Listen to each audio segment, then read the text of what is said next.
Assalamualaikum warahmatullahi wabarakatuh. Selamat pagi anak-anak hebat SMP Negeri Ragunan. Kembali lagi dengan Ibu Suci. Hari ini Ibu Suci akan menjelaskan kepada anak-anak semua tentang makna, kedudukan, dan fungsi peraturan perundang-undangan nasional. Nah, anak-anak hebat, tentu seluruh rakyat di Indonesia menggunakan hak pilihnya ya sesuai dengan ketentuan Undang-Undang Dasar Negara Republik Indonesia tahun 1945. Nah, gimana ya makna, fungsi, dan kedudukan Undang-Undang Dasar tersebut serta bagaimana peraturan perundang-undangan lainnya dalam sistem hukum nasional? Nah, inilah yang akan kita bahas hari ini. Dan adapun tujuan pembelajarannya kalian dapat menunjukkan dapat memahami makna, kedudukan, dan fungsi peraturan perundang-undangan nasional dalam kegiatan nanti di BDR. Kemudian kalian juga dapat menguraikan dan mengidentifikasi daripada makna, kedudukan, dan fungsi peraturan perundang-undangan nasional dengan tepat. Nah, baik anak-anak hebat, ini adalah poin yang akan kita pelajari. Yang pertama adalah Undang-Undang Dasar Negara Republik Indonesia tahun 1945.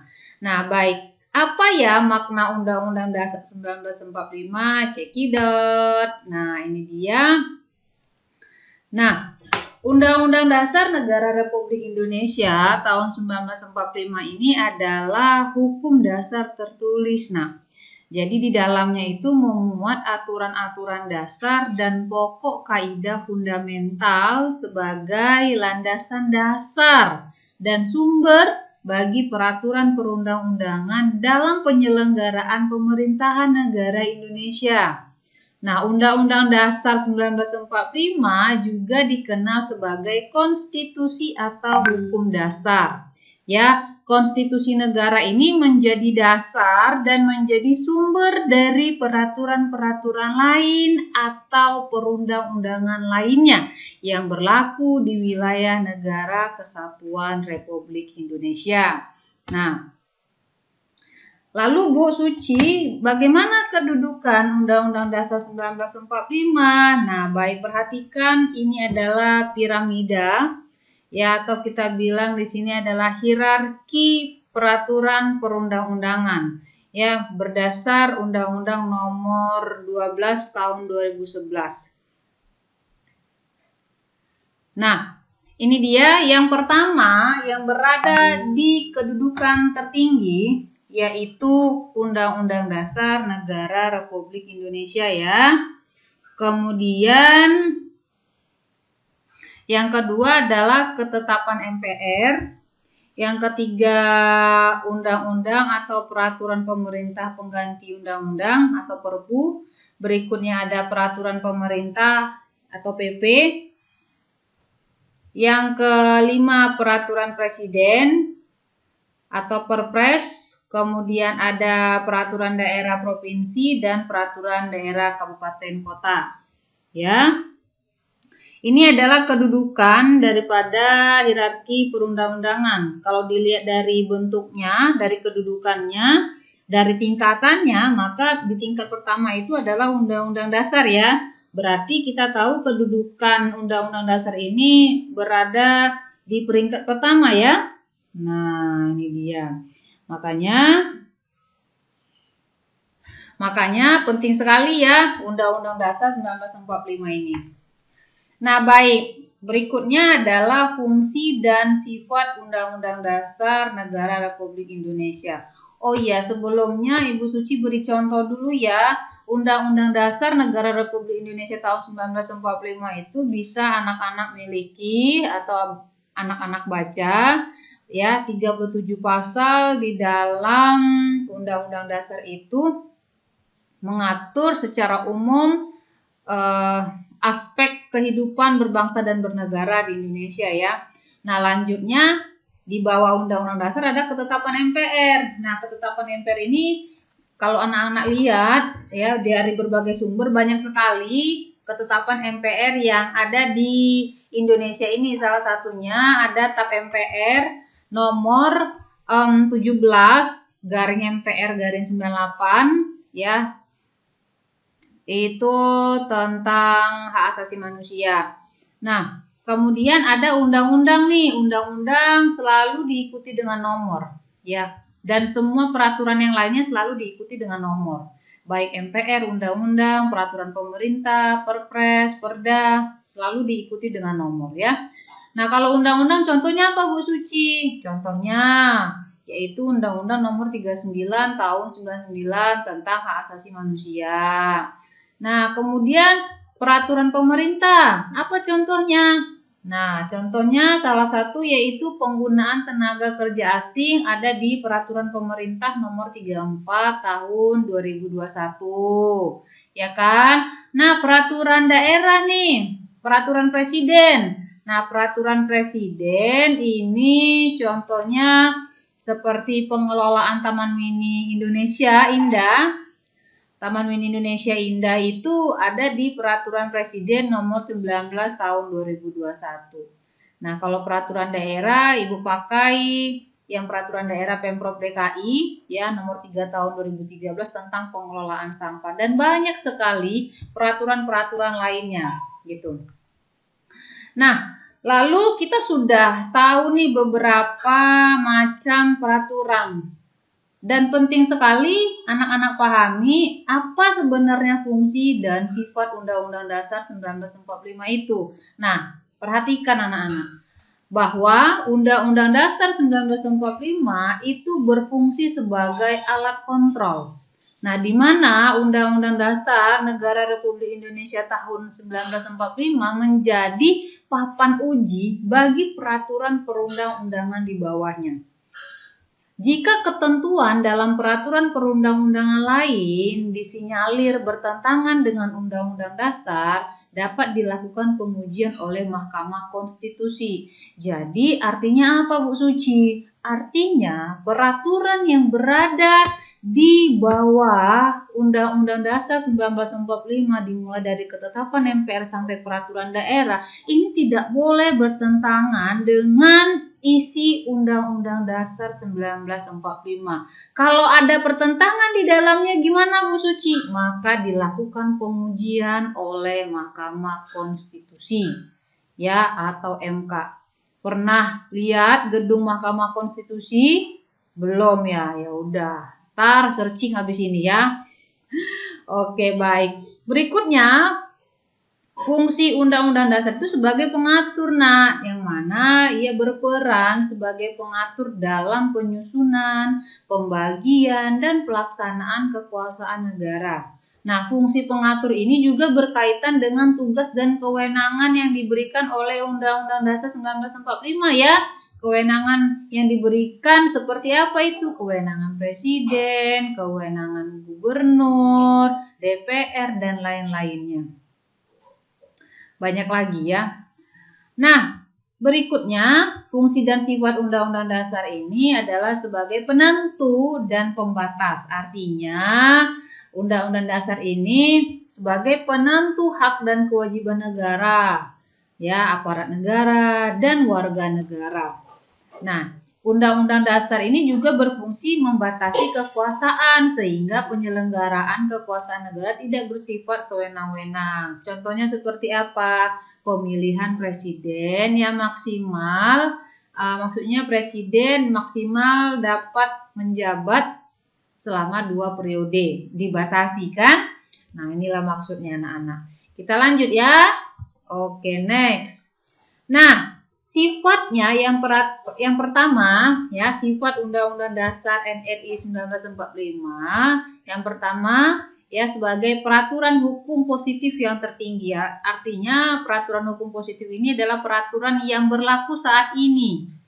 Nah, berikutnya sifatnya tertulis dan rumusannya jelas. Pernah nggak anak-anak melihat Undang-Undang Dasar itu nggak tertulis?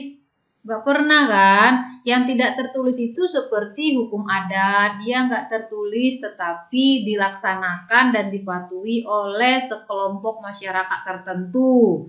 Nah, itu tidak tertulis dan sifat daripada Undang-Undang Dasar 1945 ini tertulis dan jelas.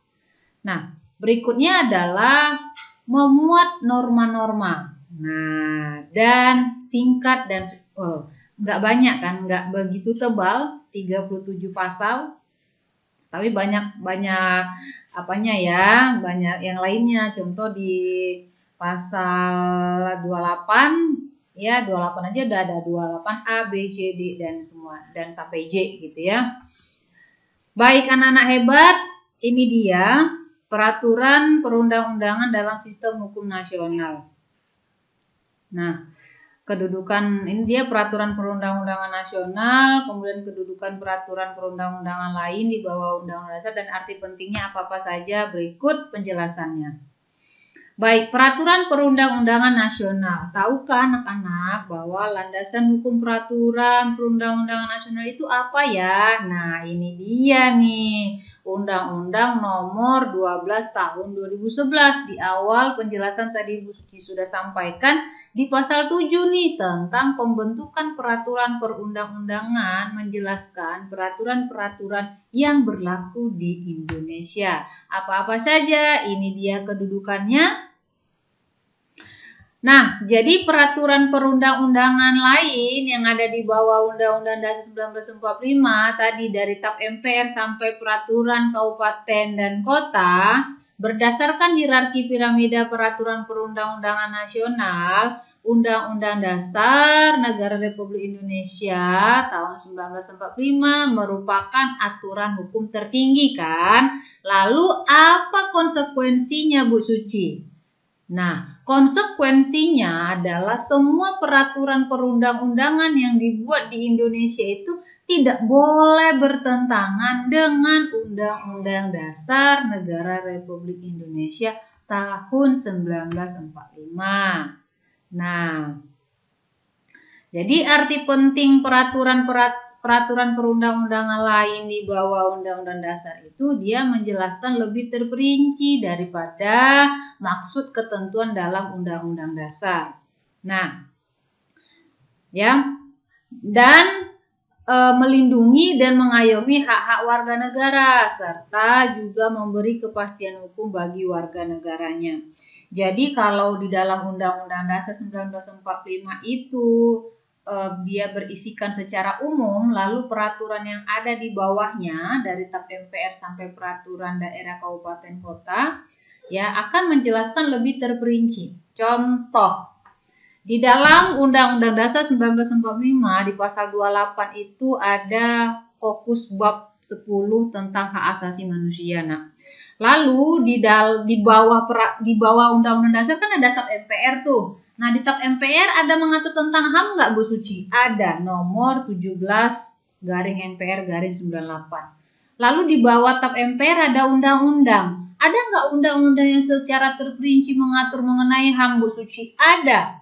Ya, di Undang-Undang Nomor 39 Tahun 99 tentang hak asasi manusia. Inilah maksud daripada peraturan yang berada di bawah Undang-Undang Dasar itu akan menjelaskan aturan yang lebih terperinci maksud ketentuannya. Dari nomor peraturannya aja udah fokus tentang sesuatu, ya kan? Undang-Undang Nomor 39 Tahun 1999 tentang hak asasi manusia. Kalau di dalam Undang-Undang Dasar ada begitu enggak? Akan membahas secara umum dari bab 1 sampai bab 16 itu akan membahas banyak hal. Artinya secara umum dan dirincikan oleh peraturan yang ada di bawah Undang-Undang Dasar begitu ya. Nah, paham ya? Paham dong. Baik. Nah, berikutnya adalah sikap positif terhadap Undang-Undang Negara Republik Indonesia tahun 1945 nih. Gimana bentuk sikap positif kita terhadap Undang-Undang Dasar 1945? Lalu, sikap positifnya adalah bagaimana upaya kita mewujudkan Undang-Undang Dasar 1945 tersebut dan tentunya akan berimpact kepada bagaimana pelaksanaannya ya dalam berbagai bidang. Nah, ini dia anak-anak hebat. Jadi bentuk sikap positif terhadap terhadap Undang-Undang Dasar 1945 itu dapat kita aplikasikan dalam kehidupan keluarga, sekolah, masyarakat, bangsa dan negara. Gimana contohnya, Bu Suci? Nah, anak-anak kemarin sudah menjawab ini. Kalau di keluarga bentuk sikap positifnya adalah patuh pada orang tua, ya kan? Sebagai pemimpin di dalam keluarga, ayah, ibu dan lainnya. Saling menghormati, ini adalah bentuk sikap positif. Ya, saling menghormati itu kan bagian daripada menjaga atau menjalankan hak dan kewajiban. Apa hak kalian sebagai anak di rumah? Apa kewajiban kalian di sekolah? Nah, inilah bentuk sikap positif yang dapat kita lakukan. Di sekolah, anak-anak melaksanakan kewajibannya, memperoleh haknya.